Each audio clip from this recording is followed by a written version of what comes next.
Bom, hoje nós vamos falar sobre o sistema self e as camadas da neurose. Na verdade, a gente já vem falando bastante, né, sobre a neurose, nossa forma de atuação nos mecanismos neuróticos, mas hoje nós vamos fazer, então, um aprofundamento do que seria, então, e de como nós podemos intervir na neurose, tá? Então, ainda continuando na questão também da intervenção clínica, tá?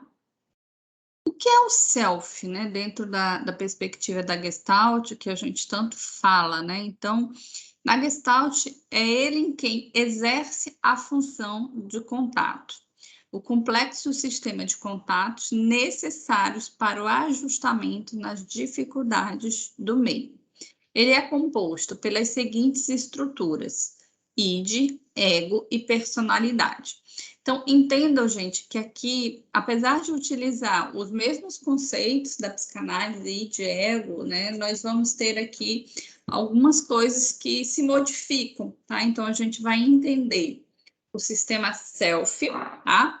O sistema self, o eu, né, que vai se relacionar com o mundo, que vai entrar em contato com o mundo, ele é composto de 3 estruturas, tá? Na visão aí da Gestalt terapia: o id, o ego e personalidade. Então, a gente chama de função id, função ego e função personalidade, que compõe o nosso sistema self. Então, as 3 funções, id, ego e personalidade, são 3 tipos de pontos de vista diferentes que se pode ter na mesma experiência. O que é o sistema self em funcionamento? Ou seja, o que significa que no fluxo de awareness, em cada experiência vivida, pode se apresentar concomitantemente as 3 funções, tá? Então, o sistema self ele é composto dessas 3 funções e elas podem, então, aparecer e se apresentar de uma forma concomitante, ou seja, de uma forma ali conjunta. Não quer dizer que é uma ou outra, tá? Lembra-se que é um sistema. Então, os 3 juntos compõem o sistema self. Então, a gente vai falar cada um para que vocês possam compreender essas 3 funções. O id, né, a gente fala que ele é um fundo de ordem molecular, corporal, pulsional. As gestaltens abertas são as nossas necessidades. Então, a função id é aquela em que o self se encontra diminuído, disperso. Ela aparece nos hábitos. A função id é a retenção, como escreve Pius, Heffeline e Goodman, de algo que não se inscreveu como conteúdo. A forma impessoal e genérica da presença do mundo em mim. Então, ele é responsável por reter e repetir na forma de hábitos inacessíveis a lente que configura a nossa história e nos orienta nos deslocamentos que realizamos no campo. Então, a função id, a função dele, né, é reter e repetir as informações. Então, vamos pensar, tudo aquilo que nós vivenciamos, elas vão ficar, de alguma forma, retidas na nossa memória, né? Então, o sistema que faz esta retenção de informações de tudo aquilo que acontece comigo é o sistema id. Então, como ele diz aqui, é o fundo, né? Então, o que é o fundo? É tudo aquilo que vai ficando gravado, é tudo aquilo que eu vivencio e que, de alguma forma, eu vou reter dentro da minha memória. E quando ele fala reter e repetir na forma de hábitos inacessíveis, por exemplo, tem coisas que a gente faz por hábito e que a gente não se dá conta. Mas o que me leva a fazer isso? O que me leva a estar agindo dessa forma? São, né, as informações de tudo aquilo que ficou retido. Então, o sistema que é responsável por essa retenção de informações e faz com que a gente, então, estabeleça contatos na forma de hábitos, por exemplo, é o sistema ID, né? Ele entra em ação, guarda a informação, né? São todas aquelas informações que vão ficando como um fundo daquilo que eu vivi. Então, é o meu fundo de vividos. E a função ego, né? Ou também chamado por alguns autores de função eu. Essa função aqui, ela identifica as figuras, né? Quem se identifica com as figuras e se aliena de outras. Ou seja, aqui é o meu eu que age, tá? Então, é aquele em que o self se encontra ativo, agindo sobre o ambiente. Então, são as nossas escolhas, é aquilo que eu quero fazer nesse exato momento. Então, a função eu, né? Ela é uma função clara, né? Que pode ser identificada daquilo que eu quero, ou ela também pode ser alienada. Então, aqui a função eu, a gente pode dizer que é a intencionalidade, é a criação, é a destruição, é a deliberação, é a ação, tá? E a função então podemos dizer que função id é o passado, função eu podemos dizer que é o meu momento presente, e a função personalidade a gente também pode dizer que é o futuro, é a minha perspectiva de futuro. Então, a função personalidade é a imagem que vai sendo criada pelas escolhas que vou fazendo para o meu crescimento. Minha autoimagem, ela não é uma entidade, mas é um processo. É através dele que nos retraímos ou estabelecemos contato. Então, é através dessa função personalidade que, em alguns momentos, eu sei o momento de me aproximar, né, de estabelecer o contato com outro, assim como eu sei o momento de me retirar, o momento que eu devo me retrair. Então, essas três funções juntas, função id, função ego e função personalidade, elas juntas formam o nosso sistema self, tá? E quando, por exemplo, a gente fala que uma pessoa está num movimento psicótico, tá? O que ocorre? Qual dessas três funções, né, dentro aí do pensamento teórico da Gestalt terapia, que está comprometida? Há um comprometimento na função id no sistema de psicose, porque a pessoa é como se ela não tivesse acesso ao fundo de vividos dela, né? Ou seja, as informações passadas dela perde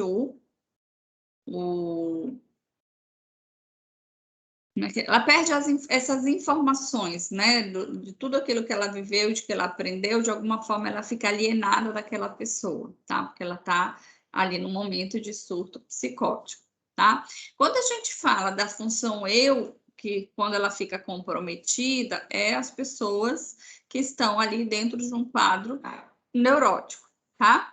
E as pessoas que estão vivenciando, por exemplo, quadros aflitivos, quadros de lutos, elas de alguma forma elas têm comprometimento aí da sua função personalidade. Então, a função personalidade é aquela que estabelece a nossa relação com o futuro. Então, a pessoa que está num processo, por exemplo, de aflição, de luto, né, ela tem muito a sua perspectiva de que o seu futuro vai dar errado. Ela fica sem perspectiva de futuro, né? Ela fica com medo do incerto, do medo do que ela vai viver, como é que vai ser agora que o fulano morreu, como é que vai ser a minha vida. Então, é essa perspectiva de futuro que fica comprometida, tá? Então, entendam que o self é as três funções juntas, e quando uma delas está comprometida, a gente, então, a partir do que está comprometido, a gente faz uma leitura de qual é a dificuldade daquela pessoa naquele momento. Então, o self, ele seria o administrador, o que vai resolver o funcionamento da hierarquia de necessidades. Então, é o self que vai me dizer para mim, por exemplo, o que é a minha necessidade, o que é a minha necessidade atual, a minha necessidade neste exato momento. Quem age, né? Então, quem se comporta, quem está aí no momento da interação, é o sistema self. Se o meu sistema self, de alguma forma, está comprometido em alguma de suas funções, é no momento que eu, então, de alguma forma, entro num processo de adoecimento. Então, o self é a representação que o sujeito faz de si mesmo, sua autoimagem, que lhe permite reconhecer-se como responsável pelo que sente e pelo que faz. É por meio da função personalidade que experimentamos nossa capacidade de reconhecer nossas representações, nossa identidade, e caso nos perguntem, serve de funcionamento pelo qual seria possível explicar nossos comportamentos. Pius, Heffeline e Goodman dizem que a função personalidade é a figura na qual o self se transforma e assimila o organismo, unindo-se com os resultados de um crescimento anterior. Então, o comprometimento do self, né? Agora a gente vai aumentar um pouquinho aí, entender um pouco mais sobre essa questão desse comprometimento do self. Então, o comprometimento da função id opera um tipo específico de ajustamento voltado exclusivamente para o fundo de excitamento, o que não foi retido ou foi retido de forma desarticulada e, portanto, não se doa como orientação atual. Então, como eu falei, né, quando a gente tem o comprometimento aqui da função id, essa pessoa, o fundo de excitamentos dela não foi retido ou foi retido de uma forma desarticulada, onde ela não consegue, então, no momento atual, acessar o seu fundo de vividos, tá? Então, é quando se dá aí o comprometimento na função id, é quando, então, o sujeito faz um ajustamento do tipo psicótico. O comprometimento na função id é quando a pessoa faz, então, o ajustamento neurótico, né? O que é, então, esse comprometimento da função ego? Inibição sistemática de um fundo de excitamento, impedindo uma ação criativa do self no horizonte de possibilidades futuras, acarretando a repetição de uma forma inatual de interação. Então, quando eu estou agindo, por exemplo, da mesma forma com que eu agia quando eu tinha 10 anos de idade, né? Eu estou repetindo pela forma de hábitos por algo lá atrás que eu não, na época, a minha necessidade não foi satisfeita, ficou uma gestalt aberta e hoje ainda busca por esse fechamento, é justamente esse ajustamento neurótico que se dá aqui quando a função ego do meu self está comprometida, né? Então, acarreta a repetição de uma forma inatual. Eu não preciso mais agir como eu agia quando eu tinha 10 anos, né? Hoje eu já sou uma pessoa adulta, né? O cenário mudou, mas eu continuo agindo de uma forma inatual. Eu não atualizo, né? Ou seja, eu estou tendo um comportamento neurótico. Eu estou fazendo um ajustamento neurótico, agindo da mesma forma de lá de trás. Evitação do excitamento ancorada em um risco que não está mais no campo atual. Então, eu entro num processo de evitação, como se o perigo estivesse ainda presente, como esteve lá atrás, né? Ou seja, eu não atualizo, o campo mudou, o campo não é mais o mesmo, eu não tenho mais 10 anos, né? Então, eu evito e continuo agindo da mesma forma. E o comprometimento da função personalidade é quando, então, há falha no sistema espontâneo do sistema self, uma falha na experiência de contato. Consequentemente, não produz a função personalidade. Então, nós temos aqui no meio, né, o self, o meu eu, podemos assim dizer. Temos, né, esse self, 3 funções juntas formam o sistema self, que é a função personalidade, função id, função ego. E Em volta, então, nós temos os mecanismos de evitação, que a gente já estudou do ciclo do contato, né? Onde a gente tem, então, a proflexão, a retroflexão, o egotismo, confluência, fixação, dessensibilização, deflexão, introjeção e projeção. Qual é a função que está comprometida?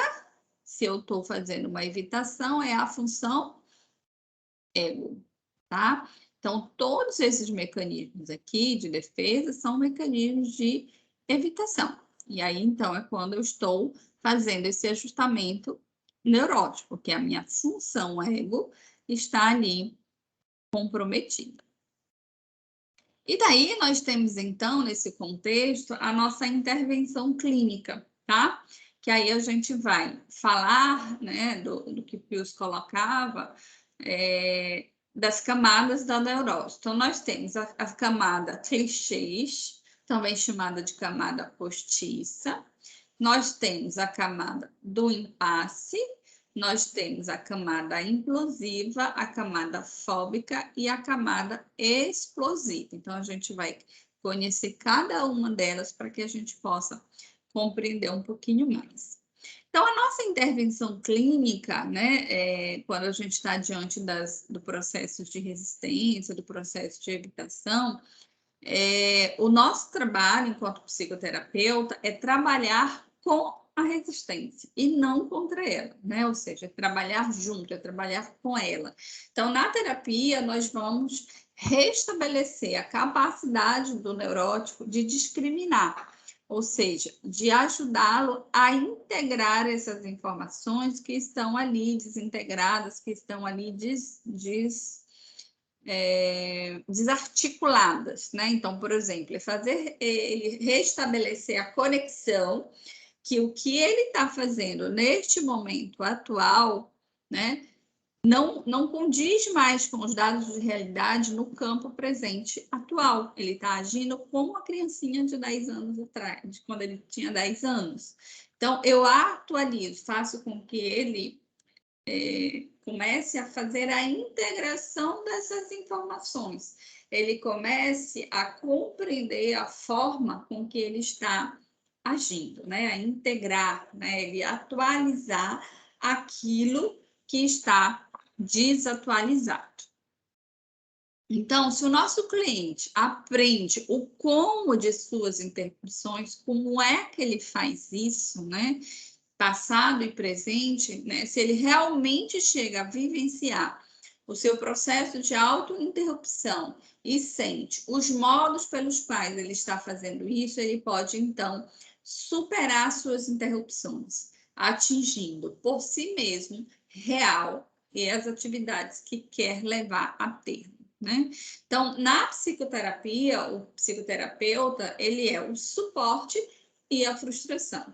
Então, em alguns momentos, ele será uma pessoa de suporte, uma pessoa que acolhe, e em outros momentos, ele precisará frustrar de uma forma habilidosa o seu cliente, né? Então, a gente vai fazendo, sendo suporte e frustrando, sendo suporte e frustrando, para que eu consiga fazer com que este meu cliente, então, ele comece a se perceber a forma de que ele funciona, a forma com que ele está, então, fazendo as suas interrupções de contato, a forma com que ele está ali, né, fazendo o seu ajustamento neurótico, um exemplo. Então, vamos falar das camadas de intervenção, né, e aí das camadas de neurose. A primeira camada a gente chama de camada dos clichês, ou também vocês podem encontrar por aí camada postiça, né? Um outro nome muito utilizado para a camada dos clichês. Então, nessa camada, a pessoa costuma conservar-se no desempenho de papéis de forma estanque para representar uma fantasia, um conceito ou uma imagem ideal, muitas vezes distante daquilo que se é. Sua vivência carece de autenticidade, o que a impede de reconhecer a si mesma e a de que os outros saibam quem ela é. Então, quando o cliente chega, né, em psicoterapia, em geral, ele chega nessa camada, né, dos clichês, ou camada postiça. É uma camada que a gente pode dizer onde o cliente ele está representando, ele está sendo quem ele não é. Ele não está se mostrando verdadeiramente. É quando aquele contato ele está sendo estabelecido de uma forma muito superficial, né? Ele não está sendo verdadeiro ali naquela relação, né? Ele está agindo numa camada clichê, tá? Então, a pessoa, quando ela está nessa camada, ela não tem awareness, né? Ou seja, ela não tem conscientização sobre os seus processos, né? Ela não se percebe, né? Há uma ausência de consciência do que ela faz e do que ela evita, tá? Então, ela não percebe nem o que ela está fazendo e nem as coisas que ela evita, que ela não quer, que ela não entra em contato, né? Isso não é claro para ela, tá? Então, ela está ali com um contato inautêntico, não é só com o mundo, é com ela mesma. O indivíduo não reconhece a si mesmo devido à cristalização do papel. Muitas vezes a pessoa busca psicoterapia nesta camada, porque o desempenho do papel dominante se torna inadequado em algumas situações, como os contextos profissionais. Né? Então, as camadas dos clichês, por exemplo, é quando aquelas pessoas que agem muito pelo que diz a boa norma, né? O que a gente deve fazer. Então, bom dia, boa tarde, tudo bem, né? São termos muito usados, né? E que não realmente não estabelece ali um bom contato. Às vezes a pessoa está muito mal, mas alguém pergunta como é que ela está, ela diz, tá tudo bem, né? Mas a gente sabe que não está tudo bem. Ela está agindo ali numa camada clichê. Ela está fazendo de conta, né? Que está tudo bem. Mas às vezes ela não diz que está tudo bem, não é nem porque ela não saiba, é porque ela realmente acha que está tudo bem, né? Então ela fica num contato ali superficial. Depois nós temos também a camada fóbica, tá? Ou também chamada de camada da evitação. Então, o medo da vida é a característica constante da camada fóbica, né? Então, quando o cliente ele passa por essa segunda chamada, ele tem medo de ser quem ele é, né? Ele tem medo de demonstrar o que realmente sente, o que pensa nas relações. Tem pensamentos catastróficos e medo de se expor. Tem pensamentos na medida em que o indivíduo vai experimentando maior consciência dos papéis representados e que estes são comportamentos postiços. É comum surgir ansiedade, pois a autenticidade lhe é desconhecida. A pessoa mantém ativo um ciclo de comportamentos padronizados e repetitivos. Exemplo.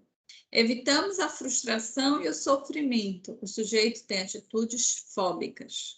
Uma camada recheada de fantasia catastrófica. Então, a pessoa aqui, aquilo que ela mais quer, ela evita. Então, por exemplo, se ela quer um relacionamento, ela evita, né? Ela se mete em relacionamentos que não vai realmente levar a um relacionamento duradouro, ela se mete em relacionamentos que vai acabar rápido, ou ela até entra em um relacionamento, mas ela mesma boicota esse relacionamento, então ela está o quê? Evitando o sofrimento ou evitando a frustração. Então, os comportamentos delas são comportamentos fóbicos, onde ela tem muitos pensamentos que vai acontecer coisas ruins, que não vai dar certo, né? Então, aquelas fantasias catastróficas são normalmente quando a pessoa ela está vivenciando a camada fóbica. Nós também temos a camada do impasse, tá? É a terceira camada. Essa camada se destaca pela vivência de uma dor profunda, quando não estamos prontos ou estamos resistentes a usar os próprios recursos e não se verifica, né, o apoio ambiental. Então, aqui é quando a pessoa já evolui, né, chega naquele momento da terapia, onde ela está vivenciando ali uma profunda dor. Ela, então, conseguiu entrar em contato com aquilo que lá na camada anterior, na fóbica, ela não estava conseguindo entrar em contato, né? Ela estava na evitação. E aqui não, ela já começa a olhar, né? A vivenciar aquilo ali de uma forma genuína, né? O momento em que o referencial antigo não serve mais, é um novo referencial que ainda não foi construído. Então, ela se dá conta de como ela estava, né? Ela começa então a vivenciar, mas ela ainda não sabe como é que será, né? Ela não sabe o que ela vai fazer. Então, ela está ali no impasse, né? Podemos dizer assim, meio paralisada. Não sei ainda para onde vou, né? Mas já estou entrando em contato aqui.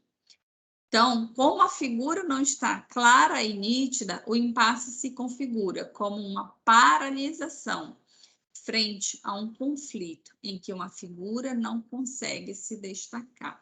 A pessoa está em conflito, ela ainda não sabe o que é que ela quer, mas ela sabe que aquilo ali ela não quer mais, mas ela não sabe ainda, na perspectiva de futuro, o que é que ela quer. Então, a camada do impasse, né, a gente pode dar um exemplo da pessoa se sentindo ali paralisada, ela está estagnada sem saber para onde ir. O cliente ele tem ali a perda do apoio ambiental, né? Ou seja, ela não tem apoio do ambiente, também não tem o seu self-support, ela não tem o seu auto-apoio, né? Então, é comum que o sujeito fique na confusão e assim acredita que não tem recursos. Então, é aquele momento do desespero, onde a pessoa não sabe o que fazer, né? Ela está se sentindo muito sozinha, ela não tem clareza do que ela quer, ela não sabe o que ela deve fazer, né? Então, ela está ali num grande conflito, num grande sofrimento, né? Num grande impasse, ela se sente ali paralisada, onde ela não consegue tirar forças nem dela mesma e nem do ambiente. Então, nesta camada acontece a tentativa do sujeito de permanecer no status quo, ou seja, no status visual, naquilo que já é conhecido, se apegando aos papéis antigos, tá? Então, por exemplo, se a gente pensar, né, a pessoa está em conflito, né, ali com o casamento, né, querendo se separar, o casamento, ela se dá conta, né, que o processo que ela fazia de evitar, de não olhar para o casamento, agora que ela começa a olhar, mas ela não consegue sair ainda, né, ela está num impasse, né, então ela tenta manter aquilo que ela já conhece, não, vou manter meu casamento porque isso aqui é o que eu já conheço, mas ela está ali vivenciando um grande conflito, tá?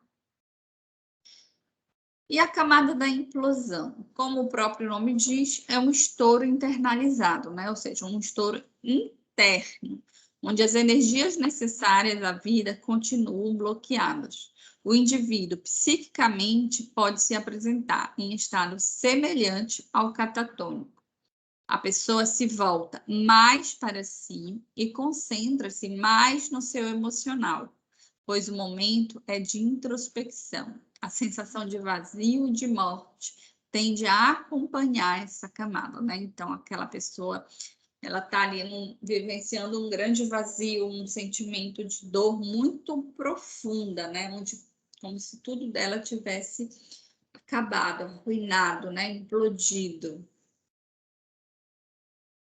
Exemplo, implodimos, receios da explosão, acontece um grande pesar, um desespero, sentimento de não estar vivo para atingir o seu eu autêntico.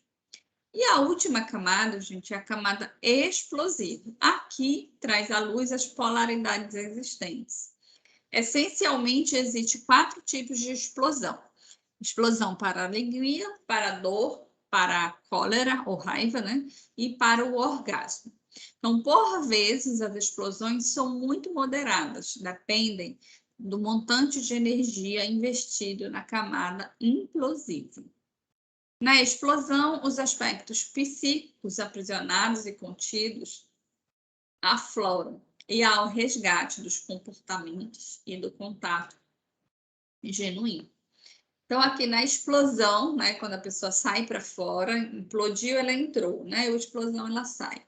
Então, surge a pessoa autêntica, né? Nessa camada apresenta-se o verdadeiro self, ela então se encontra. Então, as explosões podem se manifestar em dor ou perda, em morte, em luto, né? Em orgasmo, em raiva ou alegria. Essas são as camadas, né, explosivas mais comuns que a gente tem acesso. Vou colocar aqui um vídeo para vocês assistirem que vai falar cada uma dessas camadas mais detalhadamente para que vocês então possam compreender as camadas. Deixa eu colocar aqui.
Tá passando, professora? Porque para mim não Não, tá.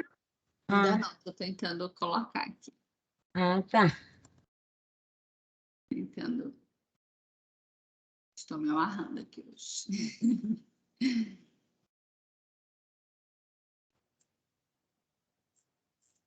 Olá, hoje a gente vai estar falando Aparecendo e ouvindo?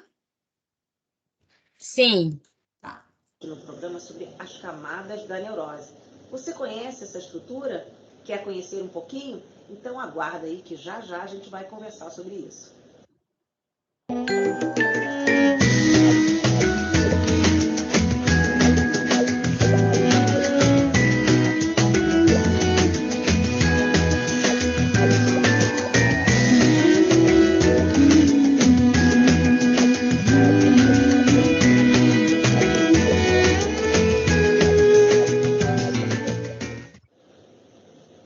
Olá, estamos de volta para falar sobre as camadas da neurose. Bom, as camadas da neurose ou estrutura da neurose é quase como um guia que o Frick Pearce deixou para a gente. Na época que ele ministrava workshops, seminários e além, e a gente encontra isso basicamente no livro Gestalt Terapia Explicada, ele traçou um pouquinho como seria essa estrutura, então, neurótica. Bom, ela é composta, então, por 5 camadas. Vamos passar por cada uma delas? Bom, a primeira delas pode ser a camada, ser chamada como a camada de clichês, ou camada postiça, ou ainda desempenho de papéis. Depois disso, a gente tem a camada fóbica. É isso mesmo, o nome dela é camada fóbica. Depois dela, a gente tem a camada do impasse. Depois, na quarta camada, é a camada da implosão. E, por último, temos a camada da explosão. Vamos passar por cada uma delas e tentar entender como é que é o processo de cada uma e como é que isso acontece também dentro do consultório. A primeira camada, ou camada postiça, camada clichê ou desempenho de papéis, como eu falei anteriormente, é uma camada bem interessante. Como é que ela funciona? Normalmente, muitas pessoas até permanecem nessa camada. Ela é muito cheia de jogos sociais. Muitas vezes a pessoa quer se mostrar, aparecer dentro de um ideal, e não verdadeiramente como ela é. A gente pode dizer que até é a camada da falsidade. É isso mesmo. Muitas vezes a gente, no mínimo, fica em certos clichês, como bom dia, boa tarde, aperto de mão, mas a gente não passa muito disso. E, de alguma forma, a gente acaba criando um grande vazio nessa camada. A segunda camada é chamada camada fóbica. Nessa camada, o sujeito, ele de alguma forma evita o sofrimento. É isso mesmo. e ele acaba tendo um comportamento constituído de atitudes fóbicas. Tudo para não passar por qualquer tipo de desconforto. Afinal de contas, é uma camada que você começa a se dar conta de algumas coisas. E é constituída também de medos. É muito presente as fantasias catastróficas. Depois que o sujeito consegue ultrapassar a camada fóbica, ele chega na terceira camada. E o nome dessa camada é camada do impasse. Como o nome já diz, você pode imaginar que é uma camada difícil.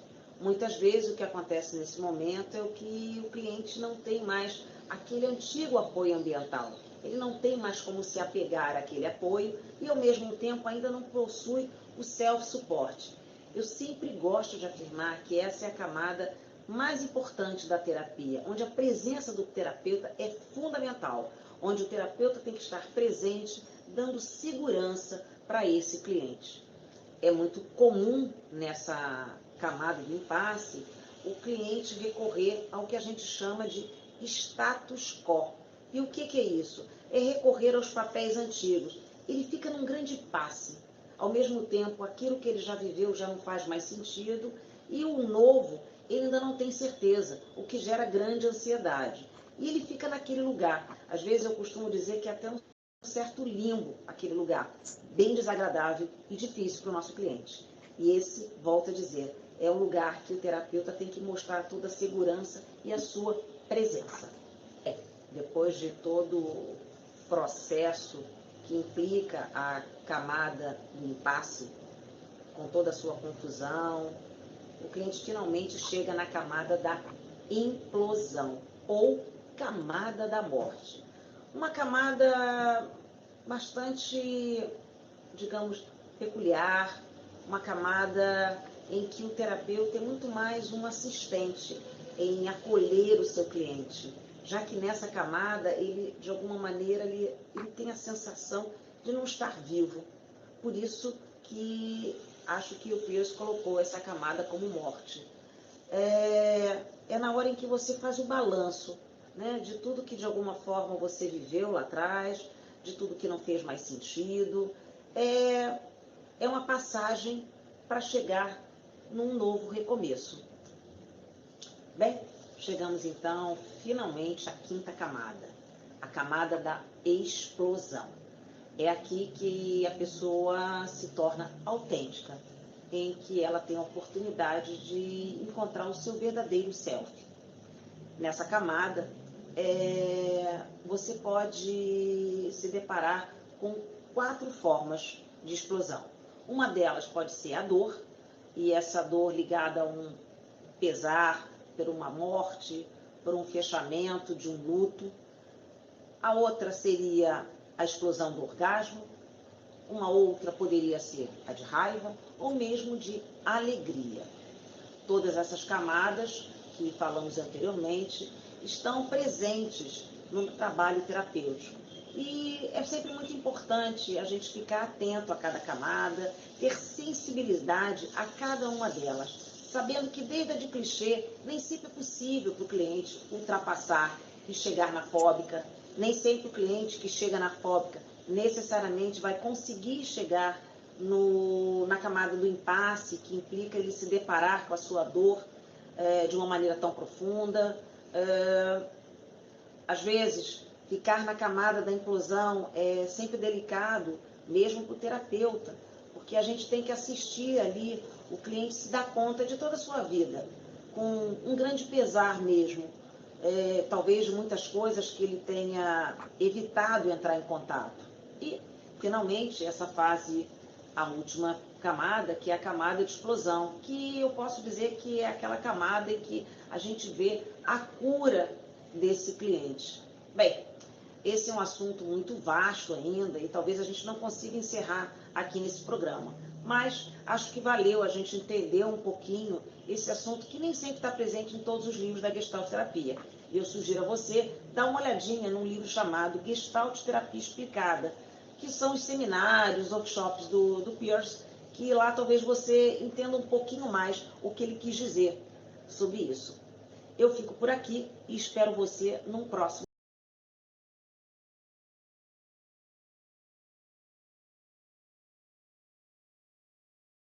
E aí, gente, deu para entender as camadas da neurose?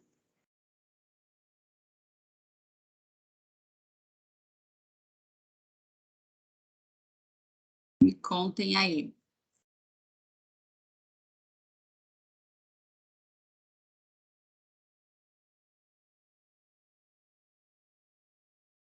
Raquel?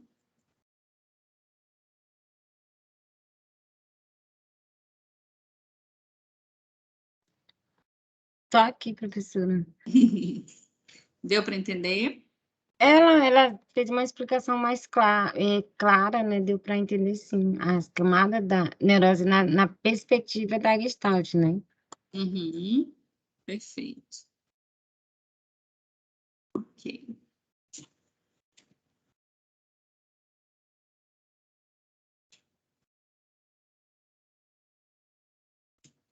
Bom, deixa eu aqui.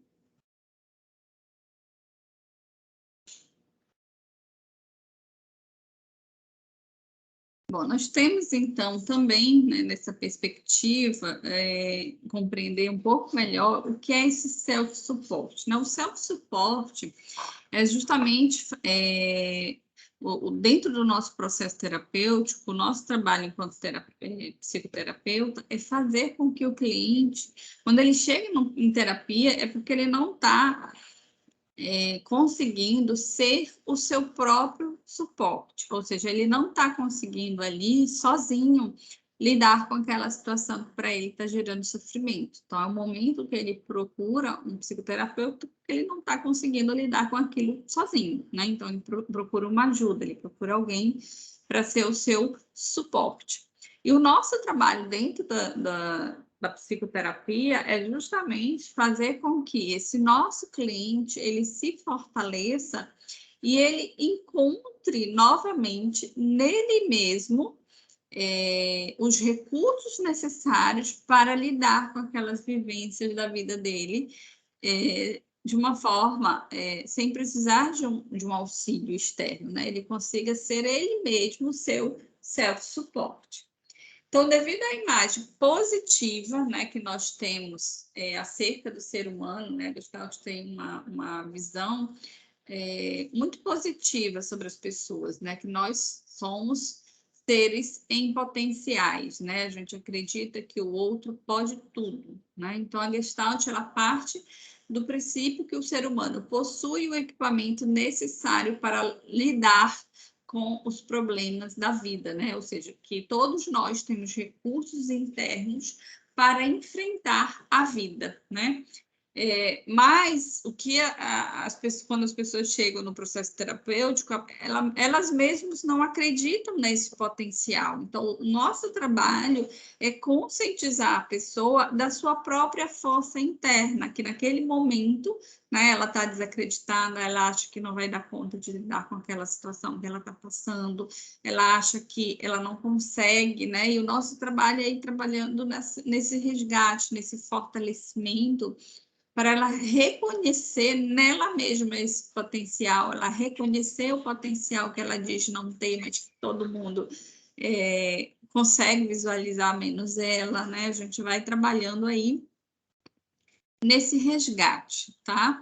Então, geralmente, quando a pessoa busca ajuda, ela não conta com esse suporte, porque às vezes ela não tem a mínima noção das suas possibilidades e nem uma visão clara do que já construiu na vida, né? Ou seja, ela também não consegue visualizar tudo o que ela já fez, tá? Em geral, a pessoa, quando chega no processo, ela tem uma tendência muito grande de estar olhando só para o problema. Ela não consegue ter um olhar para o todo da vida dela, né? De tudo que ela já fez, tudo que ela já construiu. E aí ela se limita só naquele problema, só naquilo, de que ela não vai dar conta, né? Então, o nosso trabalho é ampliar essa visão sobre ela mesma, fortalecer, né? E entender que o nosso cliente, ele dá conta, né? Todos nós damos contas, mas às vezes a gente não acredita. E o processo ele vem justamente para fortalecer e resgatar essa percepção sobre a nossa potencialidade, sobre a nossa fortaleza.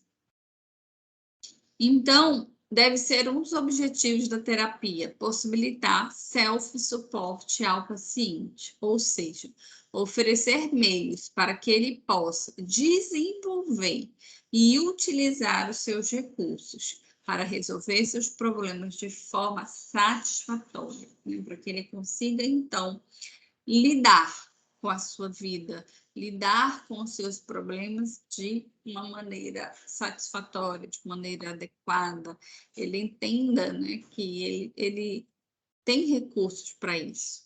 E se ele não tiver, a gente vai, através do processo psicoterapêutico, ajudá-lo a desenvolver esses recursos, né, que em geral, quando a pessoa chega no processo, ela está ali com o seu sua visão, sua percepção sobre si bem limitada, bem realmente travada, né? E a gente vai aí nesse resgate, tá trabalhando todo esse recurso, todo esse suporte, tá? Ok. Agora, eu queria, que a gente já apresentou o vídeo, eu queria que a gente conversasse sobre o nosso seminário da segunda verificação, tá? Então, na primeira verificação, a gente não fez seminário, a gente fez aquele trabalho, e agora, para a segunda verificação, nós vamos fazer um seminário. Pelo número de pessoas que nós temos na turma, eu pensei em 6 equipes, em 6 temas, tá? Eu vou explicar cada um e depois a gente vai, então, fazer as divisões. Então, nós vamos utilizar um único livro, tá? O livro é o Quadros Clínicos da Gestalt Terapia. Eu vou depois compartilhar com vocês lá na plataforma. E então a gente vai trabalhar alguns capítulos deste mesmo livro, tá? Então eu separei aqui alguns temas que eu considero assim, bem importantes da gente estar discutindo dentro da perspectiva da Gestalt. São temas que vão encadeando as ideias, né? Então, a primeira equipe vai trabalhar o capítulo 3. O capítulo 3 desse livro, dos quadros clínicos disfuncionais, Gestalt terapia, ele vai trabalhar as facetas da autodestruição, suicídio, adoecimento autoimune e automutilação. Então, a gente vai verificar na perspectiva da Gestalt o que é esse processo de autodestruição. Equipe 2 vai apresentar o capítulo 4. O capítulo 4, ele fala da ansiedade e seus transtornos, da visão da Gestalt terapia. A equipe 3 vai apresentar aí o capítulo 6.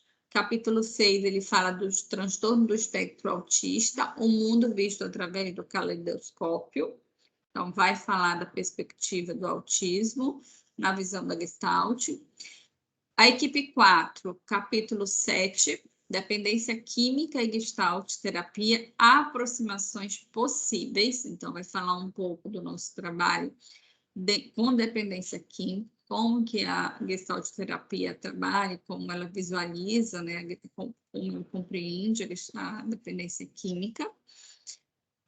Equipe 5 vai apresentar o capítulo 8, do resgate da culpa ao resgate da autoaceitação, um olhar gestáltico sobre o transtorno obsessivo compulsivo. E a equipe 6 vai apresentar o capítulo 9, transtornos alimentares na clínica gestáltica, tá? Então, nós vamos fazer a apresentação via slide. Então, cada equipe vai apresentar o capítulo, né? Ou seja, qual foi o início, o meio e o fim. Qual foi a ideia do autor sobre aquele tema, qual é a intervenção, fazer toda a apresentação para que os colegas que vão estar assistindo compreendam o que teve naquele capítulo, qual foi a discussão, qual foi o que diz, né, o autor na perspectiva da Gestalt sobre aquele tema, tá certo? Então, eu dividi 2 temas, 2 equipes em cada aula, então seriam 2 equipes na próxima aula, dia 1º, seria a equipe 1 e 2.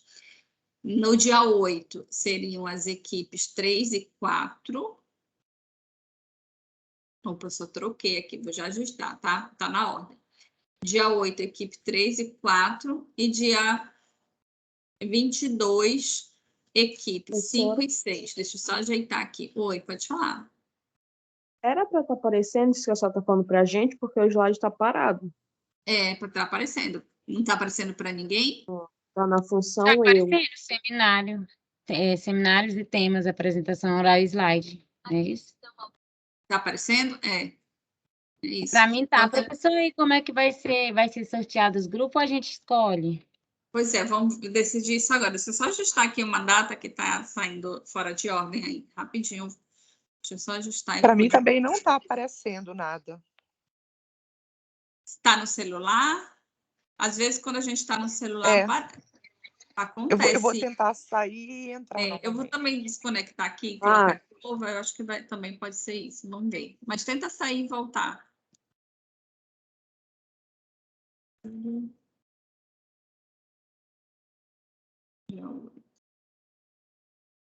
Janeiro, 8/22.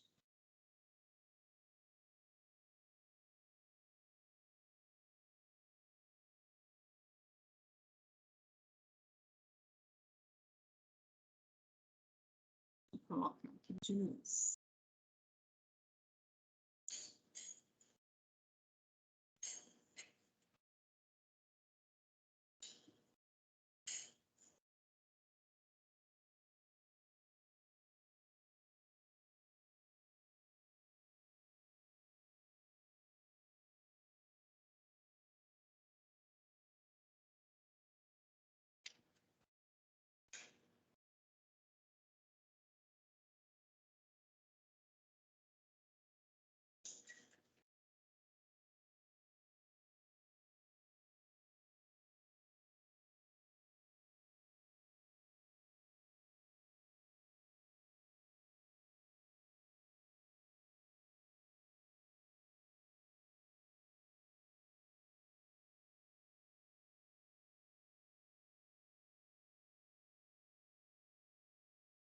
Pronto, as meninas que não estavam conseguindo visualizar, já está aparecendo agora para vocês?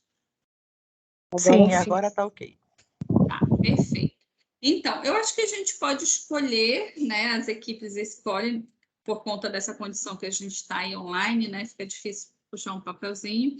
E daí, se tiver tipo, duas equipes que querem o mesmo tema, aí a gente tira no par ou ímpar.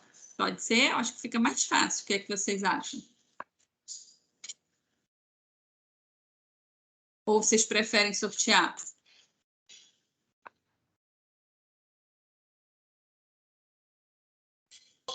Sorteado, professora. Tá. Como é que vocês fazem o sorteio dessa forma online? Coloca um nome de cada integrante dos grupos e a senhora sorteia aí. O primeiro nome. Tá, Isso. então vamos lá. 6 equipes, né? Um nome do representante de cada equipe. Tá, do meu grupo, Edson. Edson, tá. Do meu grupo, Mara. Mara, ok. Rita. Rita. Laís. Laís, tá.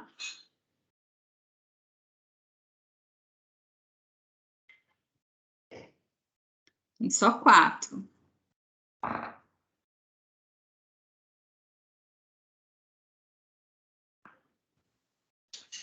O Matheus também tem um grupo.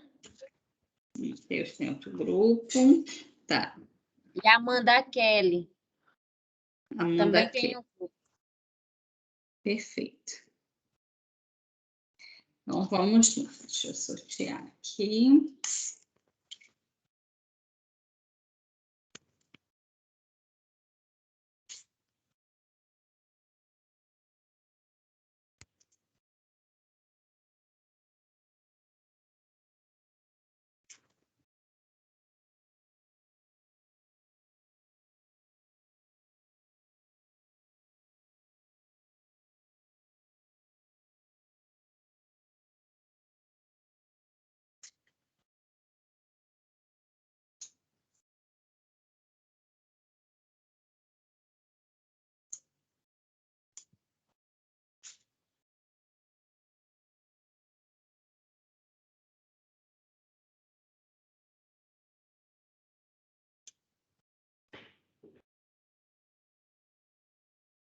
Aqui eu já fiz o sorteio. Sorteio não, os papeizinhos. De 4, 6 equipes.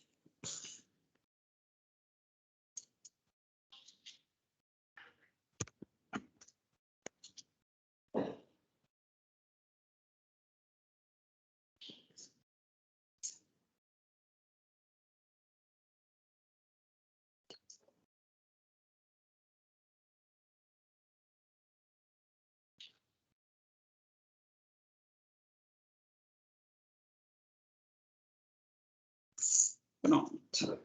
Ó, vou balançar aqui os papeizinhos. Vou tirar aqui, ó. Esse primeiro número aqui que eu vou tirar vai ser da equipe do Edson.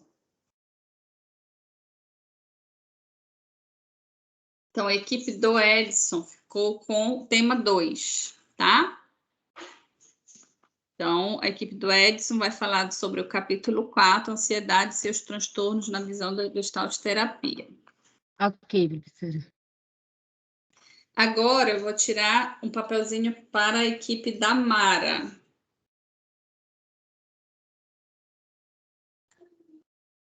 A equipe da Mara ficou com o 5, tá? Vai ser a equipe 5.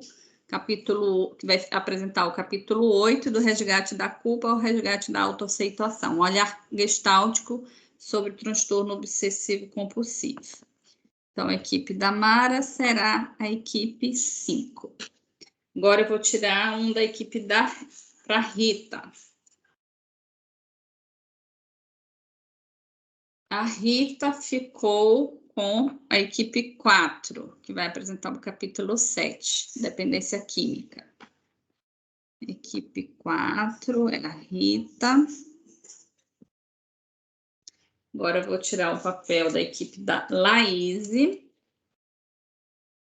Opa. Equipe da Laís. Vou com o tema 6, tá, Laís?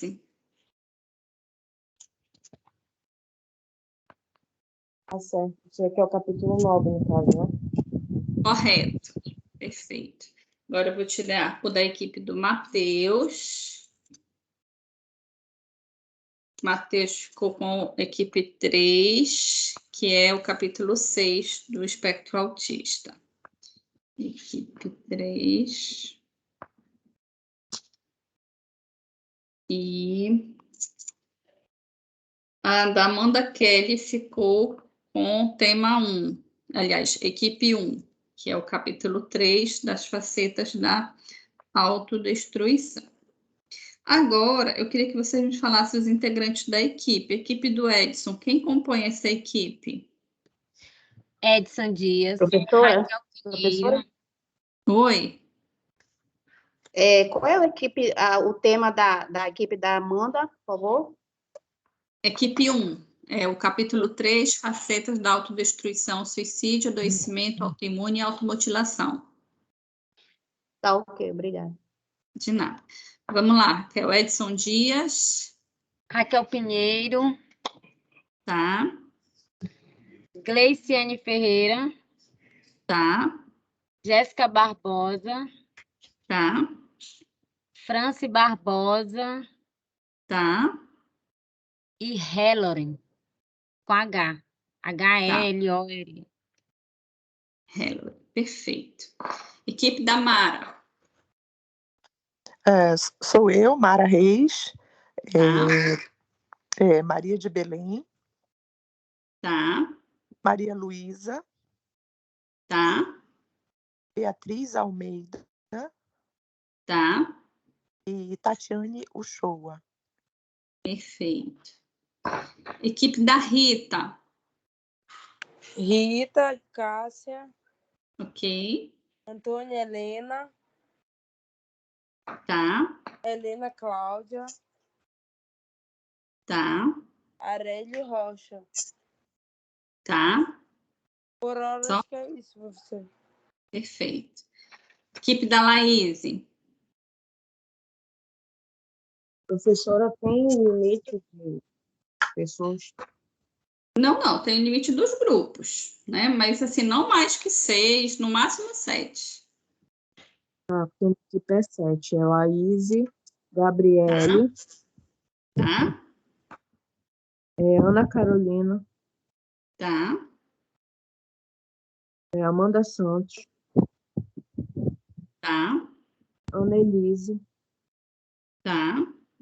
Marina Ok. e Marielle. Maria, perfeito, obrigada. Equipe do Matheus, alguém sabe quem compõe a equipe do Matheus?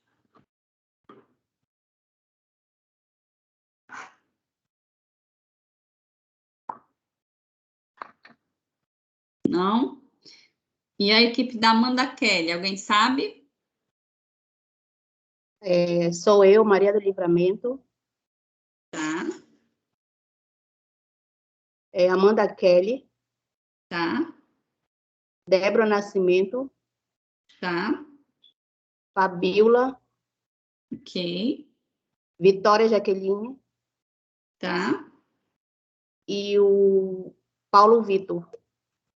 E o Paulo Victor, né?